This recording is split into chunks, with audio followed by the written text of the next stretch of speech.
Thank you very much, Jenny Dell. Here are the notable odds for the Commanders this coming season. In terms of their wins, Vegas saying 7.5 wins is a good total for them, over or under that to make the playoffs, plus 160 to win the division at plus 575, and then to win the NFC 40-1 to win the Lombardi, sitting at plus 8,000.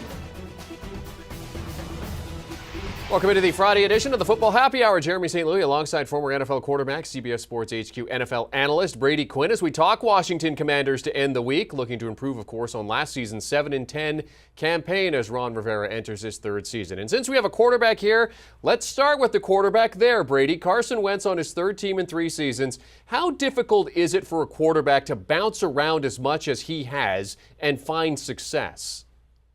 It's extremely hard. It's why you don't see many quarterbacks find success doing that. Now, I do think this is a good spot for Carson Wentz, but here are the 2 biggest things that you battle when you bounce around from team to team. And trust me, Jeremy, I had my fair share of doing that. The first thing is you've got to learn a new playbook. A lot of times you're going to have some carryover from other teams, but it's really like speaking a new language. And so sometimes you're going to have some similarities between one language to another. Other times that actually makes it harder. If you called it something else in a previous offense, you got to retrain your brain now to learn that new concept. And other times it's completely foreign and you have to learn how to memorize it again. So that's the first battle, the mental battle of speaking the language and learning the new playbook.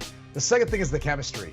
There's so much that goes into the timing and rhythm of every single passing concept. And in order to get that down with your wide receivers and other pass catchers, you got to have the reps. And just in one offseason, it's not enough nowadays for NFL quarterbacks to have the type of reps to understand and how to read their nonverbal communication, meaning how they roll in and out of cuts, or when they like to be able to, which shoulder they like to turn over to catch the football, or where they like the ball to be placed. Those are all things that take time to develop, and especially when you're talking about making those decisions and making those throws in under 3 seconds from the pocket. Well, the good news for Wentz is, overall a below 500 record, but has enjoyed success against the NFC East with a 16-9 record. Over the 6 years that he's been in the NFL, Wentz has averaged 3,395 yards per season, but his total for 2022 is sitting at 3,525 and a hook, a total he has eclipsed 3 times, including last season. Do you see him going over or under that mark this year, Brady?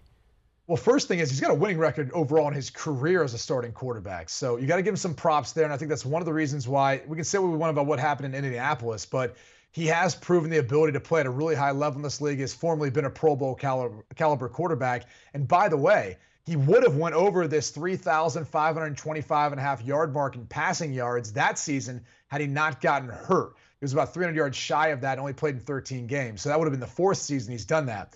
I think this is a great spot for him. I do for a number of reasons. One, I think the Washington Commanders are going to play great defense. They're not going to have to force him to win in shootouts.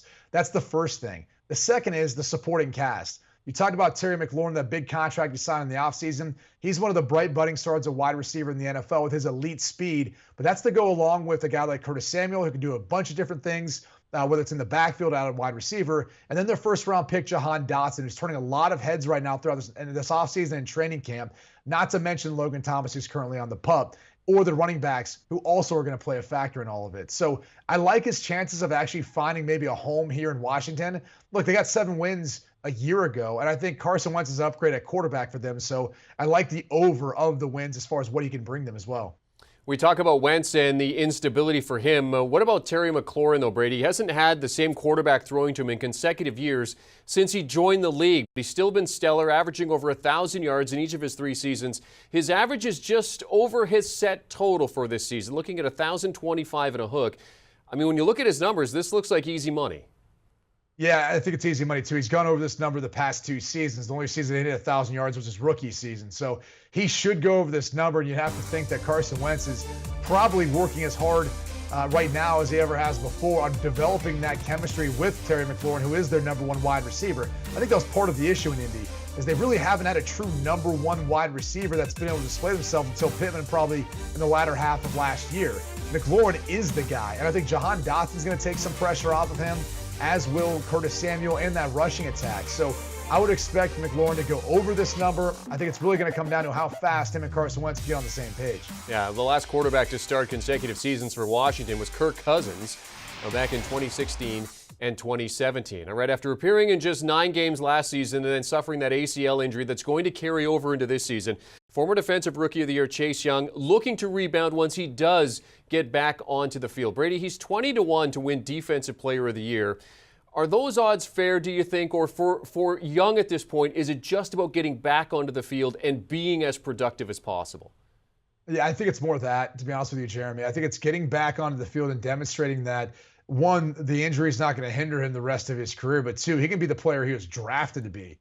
When you look at his skill set and really what he brought from the Ohio State University, where he was part of the Heisman conversation as a defensive player, that's the expectations, is this guy's going to come in the league, be an absolute game wrecker.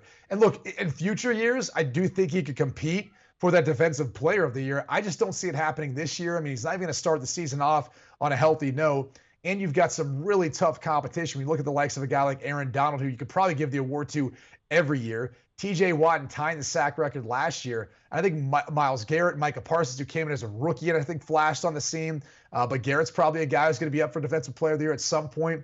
You probably have a better chance for Chase Young, if he has the year I think he's capable of, winning the Comeback Player of the Year as opposed to winning Defensive Player of the Year. Yeah, he might be a year away from certainly being in that upper echelon in terms of Defensive Player of the Year. 44 tackles, by the way, 10 tackles for loss in that great rookie season when he won Rookie of the Year. All right, they start with Jacksonville, do the Commanders, and then Detroit. They welcome Wentz's former team, the Eagles, before going to Dallas. Their total set at 7.5 wins this season, Brady. Do you see the Commanders going over or under that total? Yeah, I've got them going over this total. And I'm a bit surprised it's this low only because, again, I think Carson Wentz gives them an additional win to go past that 7-win mark we saw just a year ago. But look at their schedule. It starts off relatively easy. You got a win over Jacksonville. I think they beat Detroit in Detroit as well. And then they play the AFC South. I think they're probably going to win against Jacksonville, like I just mentioned, and Houston when they have to play them later on in the season. I've got them sweeping the New York Giants. I think they can beat Atlanta, Chicago, Detroit, and split with Philly. So at that point, you're already looking at, you're right there at that number, if not stealing another win here or there, depending on how some things shake out. We don't know if Cleveland in Week 17 is going to have Deshaun Watson playing at a high level, or will he be really rusty given the lengthy suspension he's going to have to serve this year. And then you got to look at the fact that, they could be playing in Week 18 against the Dallas Cowboys team that may have things wrapped up. And maybe you're looking at a team that's, not necessarily playing for everything, resting their starters, knowing they're going to be playing the wild card round, where Washington might still have a chance. So I think there's a bunch of opportunities for them to hit over that mark based on their schedule. Yeah, and you saw the drop line there, and tied for easiest strength of schedule based on their opponent winning percentage from last season. Okay, so you like them to go over the win total, but what about making the playoffs? I mean, they're plus 160 to get in, minus 190 to miss. Yeah, it's going to be tough. I don't think they make the playoffs. I think if I was going to make a bet based on the odds that we showed before we came into this segment, it'd probably be to win the division. I think that's all you're going to see out of the NFC East this year is the division winner getting in. I mean, think about it this way. You've got Tampa Bay, Green Bay. I'd say the Los Angeles Rams. I would say all are definitively better than the Washington Commanders coming into the season. I'd also throw Minnesota into that conversation, the Arizona Cardinals as well, and probably the Dallas Cowboys, who I think are going to win the division. Then you have to throw some other teams in there. Philly, I already talked about them splitting with them earlier. The New Orleans Saints, we'll see how Jameis Winston does this year with his cast of talent around him to throw to. And then Washington fits in that mix. So, I mean, look, I think there's a potential wild card spot out there for them, but there's a lot of teams biting for that 7th spot, in my opinion. The Carolina Panthers are another team, Ron Rivera's former team, that I think could factor into all of this if Baker Mayfield's able to stay healthy along with Christian McCaffrey. But I would rather bet for them to win the division at those plus odds at plus 575 than to pick them to go to the playoffs. Yeah, they're going to have to win more than 7 games, which is something they have not done since Ron Rivera has been their head coach. Lastly, let's discuss that first game. The Jacksonville Jaguars essentially got Wentz fired from the Colts. Now he sees them again to start his Commanders career. He goes in as 3.5-point favorite here. Does he get the win this time, Brady?